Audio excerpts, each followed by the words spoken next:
Presidente! Presidente! Presidente! Palavrinha pra gente, presidente!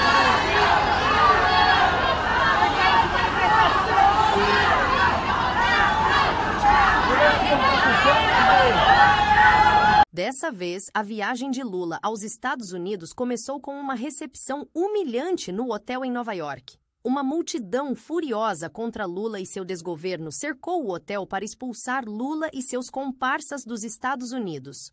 O mundo já sabe que esse consórcio corrupto não representa mais o povo de bem do Brasil. E nós só precisamos resistir um pouco mais, porque o sistema corrupto que tenta dominar o Brasil vai cair. Olha o que Alexandre Garcia revelou, que será a maior humilhação para Lula nos Estados Unidos.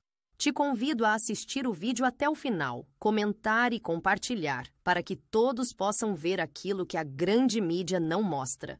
Lembre-se de se inscrever se ainda não fez isso e, ao final, de deixar o gostei ou não gostei. Lula já chegou a Nova York, a Janja já está lá há muito tempo, já foi às lojas, essa coisa toda. E, nesse meio tempo, o Trump conversou com o Xi Jinping sobre a compra do TikTok. O Trump vai estar na mesma reunião da ONU em que estiverem Lula e Janja. O Trump talvez passe perto ali da Janja, a Janja podia aproveitar. Olha, ensina a gente a censurar o TikTok. Porque já que não está mais com o Xi Jinping, eu já pedi para ele. Não? Todo mundo já sabe o discurso de Lula. Os jornais já deram. E a grande surpresa é o discurso de Trump. E o que vai acontecer na semana que está entrando. Porque Marco Rubio, o secretário de Estado, prometeu que serão ampliadas as sanções ao Brasil. E, bom, só para informar, o ministro da Saúde não foi, ele poderia ter ido, mas estava limitado. Olha, só pode sair do hotel para a ONU, da ONU para o hotel. Meu filho, você vai para a escola, mas é só para a escola, não vai se desviar para fazer outra coisa, se encontrar com os amigos. Presidente! Presidente! Presidente! Palavrinha pra gente, presidente!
Fui mais ou menos informado do que vem por aí, algumas opiniões foram ouvidas, não sei a integridade, a integralidade, não sei exatamente a integralidade do que vem, mas tem muita coisa que eu não posso dizer, obviamente, porque se eu disser há uma quebra aqui de confiança e tem coisas que têm impacto econômico, inclusive para o Brasil, mexem com o mercado de capitais, etc. Então a gente precisa ser muito cuidadoso no que a gente vai dizer. A preocupação que você levantou é uma preocupação legítima, né? Eu sempre disse que há dois cenários, né? A gente vai pegar o Alexandre. Se a gente vai pegar o Alexandre indo só no Alexandre é uma coisa. Será que a gente vai ter que... Eu sempre falei, né? Usei aquela metáfora do Batman Cavaleiro das Trevas, de será que a gente vai ter que queimar a floresta inteira para pegar o bandido da Birmânia? E há esse risco. Quando a gente sanciona todo mundo, o sistema se fecha e uma vez que o sistema se fecha, ele entra numa posição de tudo ou nada e passa a tentar consolidar ao máximo possível o poder. Eu diria que há algumas diferenças importantes entre, por exemplo, o Brasil e a Venezuela. A Venezuela é um país com uma economia pequena, concentrada em um setor que foi para a mão do Estado.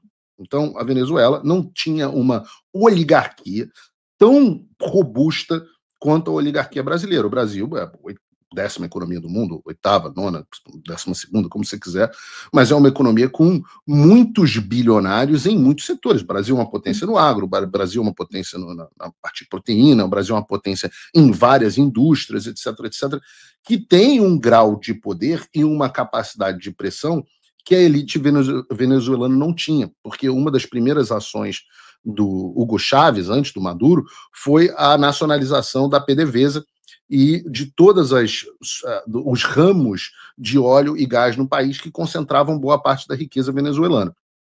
Então, eu não acho que a gente tem exatamente, o que eu quero dizer é o seguinte, os agentes públicos brasileiros não têm a mesma capacidade de consolidação de poder que tem os agentes venezuelanos. A outra diferença importante é que eu sempre digo que as sanções, os remédios diplomáticos, eu comparo esse comunismo autoritário, comunismo autoritário é pleonasmo, né? Mas essa instauração desses regimes comunistas como um câncer. E é quase que uma coisa meio clichê você falar, mas é uma analogia muito, muito boa nesse caso.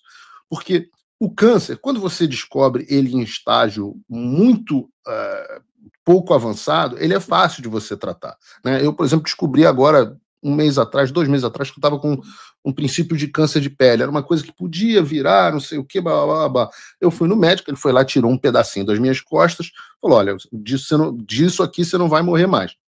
Se eu não tivesse feito isso, 15 dias sem fazer jiu-jitsu, tudo certo, vida que segue, hoje já volto pro tatame. Se eu não tivesse feito isso, eu talvez precisasse tirar um pedaço maior das costas. Se eu não tivesse feito isso, talvez se espalhasse pelos meus linfonodos. Aí eu tinha que fazer remoção, não sei o que, talvez tivesse que fazer uma radioterapia. Se eu não fizesse, aí precisava de quimioterapia, talvez entrasse em metástase, talvez pegasse os meus órgãos, e aí os remédios não vão funcionando mais. E você vai precisando de remédios cada vez mais duros e cada vez, até que uma hora não tem mais o que fazer, o paciente morre. A Venezuela chegou num ponto onde ela já não é mais um Estado. Ela não é mais vista pelo governo americano como um Estado. Então, ela é, hoje, eles falam, o Nicolás Maduro não é um líder legítimo da Venezuela, ele é o chefe de um cartel chamado Cartel de los Soles. E eu acho que os Estados Unidos, quando adotam essa postura com a Venezuela, por exemplo, eles já estão falando o que eles vão fazer, que é a última etapa, que é você utilizar o seu poderio militar para tratar algo que deixou de ser uma nação e passou a ser um agente hostil. Isso é o último estágio. No caso do Brasil, é como se nós estivéssemos na Venezuela em 2005. E os Estados Unidos estão aplicando remédios que eu acho, eu creio e eu oro para que ainda sejam efetivos contra o nosso regime. Então, talvez, por exemplo, eu vou dar um exemplo aqui prático. Cancelamentos de vistos. Cancelamentos de vistos são muito efetivos. Eles têm uma pressão muito forte. Mas, no caso do Brasil, cancelamentos de vistos apenas não funcionam mais. Talvez, se nós tivéssemos tido cancelamentos de vistos como instrumento de pressão internacional 2 ou 3 anos atrás, talvez nós não tivéssemos chegado nesse estado. Mas nós chegamos. Aí agora cancelamento de visto não funciona mais. Então a gente precisa de um remédio mais duro, que foram tarifas e sanções magníficas a indivíduos.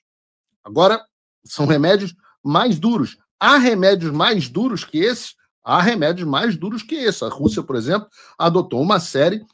recebeu uma série de sanções que são mais duras do que essa. Você ficar fora do sistema financeiro internacional, você sofrer embargos de determinados produtos, né? Para quem não sabe, aqui embargo é quando os Estados Unidos proíbem outros países de fazerem algum tipo de comércio com o Brasil, e eles têm um poder efetivamente de fazer isso em larga escala.